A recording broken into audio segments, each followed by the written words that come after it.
السلام علیکم ورحمۃ اللہ وبرکاتہ نحمدہ ونصلی علی رسولہ الکریم اما بعد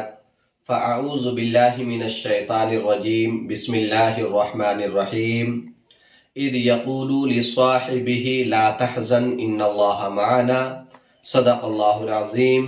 وبلغنا رسولہ النبی الامین المدین الکریم ونحن علی ذلک لمن الشاہدین والشاکرین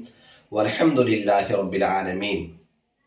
معزز حاضرین کرام، حصول برکت کے لیے ایک مرتبہ حضور کائنات صلی اللہ تعالی علیہ وسلم کی بارگاہ مقدسہ میں درود شریف کا ہدیہ نچھاور کریں اور پڑھیں بآواز بلند اللہم صلی علی سیدنا مولانا محمد وبارک وسلم صلو علیہ صلاۃ و سلاما علیک یا رسول اللہ صلی اللہ تعالی علیہ وسلم۔ معزز حاضرین و ناظرین کرام، آج کا موضوع ہے حضرت سیدنا صدیق اکبر رضی اللہ تعالی عنہ کے فضائل۔ سب سے پہلے ہمیں یہ جان لینا چاہیے کہ حضرت سیدنا صدیق اکبر رضی اللہ تعالی عنہ کے نام کیا ہے۔ حضرت سیدنا صدیق اکبر رضی اللہ تعالی عنہ کا نام ہے عبداللہ، اور ابو بکر آپ کی کنیت ہے، صدیق و عتیق آپ کا لقب ہے۔ ابو قحافہ عثمان یہ والد کا نام ہے۔ ام الخیر سلمہ یہ آپ کی والدہ محترمہ کا نام ہے۔ ساتویں پشت میں جا کر آپ کا سلسلہ نسب، آپ کا شجرہ نسب حضور پاک صلی اللہ تعالی علیہ وسلم کے سلسلہ نسب سے مل جاتا ہے، اور عام فیل کے 2.5 سال بعد آپ مکہ مکرمہ میں پیدا ہوئے۔ معزز ناظرین کرام، افضل البشر بعد الانبیاء بالتحقیق امیر المؤمنین حضرت سیدنا صدیق اکبر رضی اللہ تعالی عنہ نے جب حضرت بلال رضی اللہ تعالی عنہ کو خرید کر آزاد فرمایا تو کافر لوگ حیرت میں آ گئے کہ اتنی بھاری قیمت ادا کر کے ابو بکر نے بلال کو آزاد کرایا، یہ کوئی معمولی بات نہیں ہے، بلکہ آزاد اس لیے کر دیا ہوگا تاکہ بلال کا ابو بکر کے اوپر کوئی بڑا احسان ہوگا، ابو بکر کے اوپر بلال کا کوئی بڑا احسان ہوگا، جبھی تو اتنی بھاری قیمت دے کر کے بلال کو آزاد کرایا۔ تو اس کی شہادت رب تبارک و تعالی نے قرآن مقدس میں ارشاد فرمایا وَسَيُجَنَّبُهَا الْأَتْقَى الَّذِي يُؤْتِي مَالَهُ يَتَزَكَّى وَمَا لِأَحَدٍ عِندَهُ مِن نِّعْمَةٍ تُجْزَىٰ إِلَّا ابْتِغَاءَ وَجْهِ رَبِّهِ الْأَعْلَىٰ وَلَسَوْفَ يَرْضَىٰ، کہ اس سے بہت دور رکھا جائے گا، وَسَيُجَنَّبُهَا الْأَتْقَىٰ،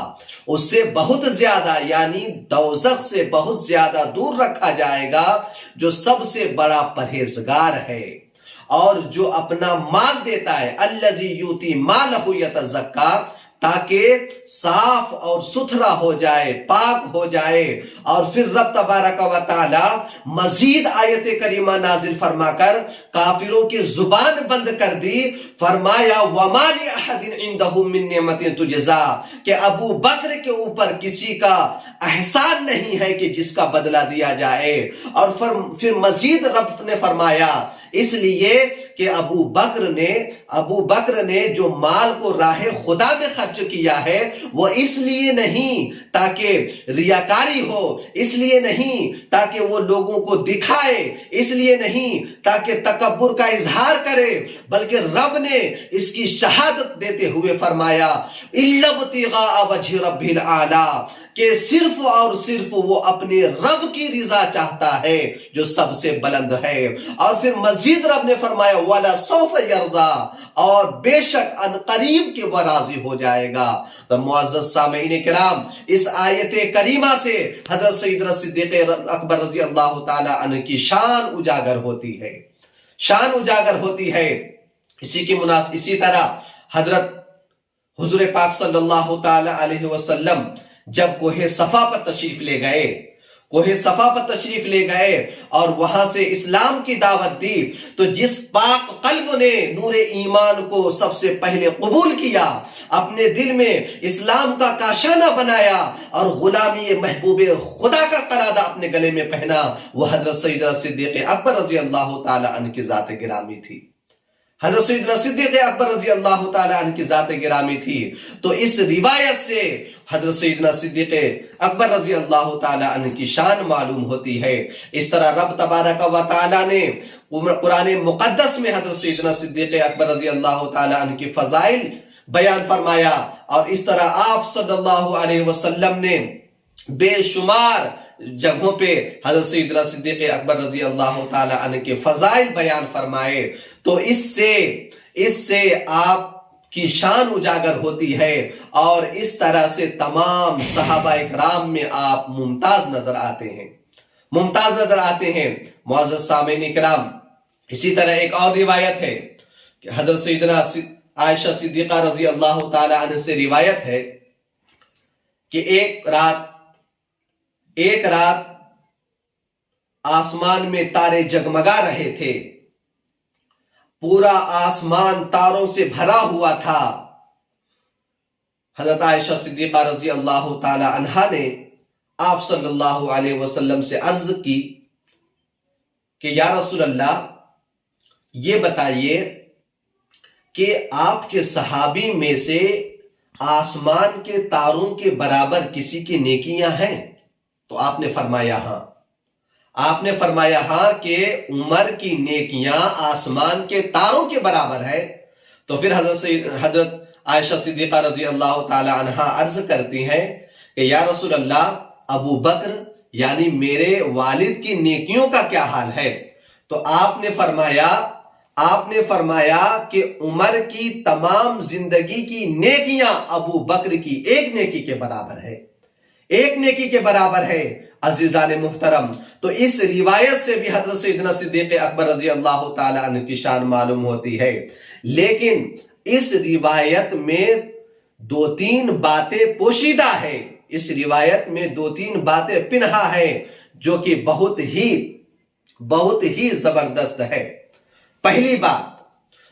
بات کہ حضرت سیدنا صدیق اکبر رضی اللہ تعالی عنہ کی ایک نیکی کا جب یہ عالم ہے، تو حضرت سیدنا ابو بکر صدیق رضی اللہ تعالی عنہ کی تمام حیات طیبہ کی نیکیوں کا عالم کیا ہوگا۔ اور دوسری بات کہ جب حضرت سیدنا صدیق اکبر رضی اللہ تعالی عنہ کی نیکیوں کی شان کا یہ عالم ہے، تو ہمارے آقا صلی اللہ علیہ وسلم کی نیکیوں کی شان کا عالم کیا ہوگا۔ اور تیسری بات جو کہ قابل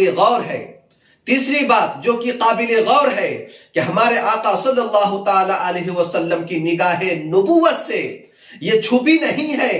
کہ امتی کے نامہ اعمال میں کتنی نیکیاں ہیں۔ نگاہ نبوت میں آسمان کے تاروں کا بھی علم ہے، نگاہ نبوت میں حضرت عمر کی نیکیوں کی تعداد بھی ہے۔ جبھی تو ہمارے آقا صلی اللہ علیہ وسلم نے فرمایا کہ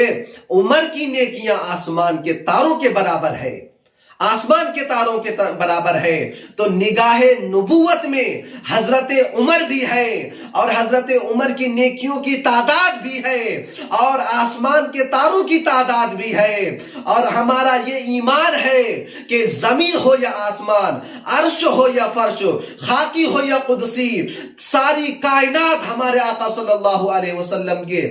علم میں موجود ہے۔ جبھی تو اعلیٰ حضرت نے کیا خوب فرمایا ہے کہ اور کوئی غیب کیا تم سے نیہا ہو بھلا، اور کوئی غیب کیا تم سے نیہا ہو بھلا، جب نہ خدا ہی چھپا تم پہ کروڑوں درود۔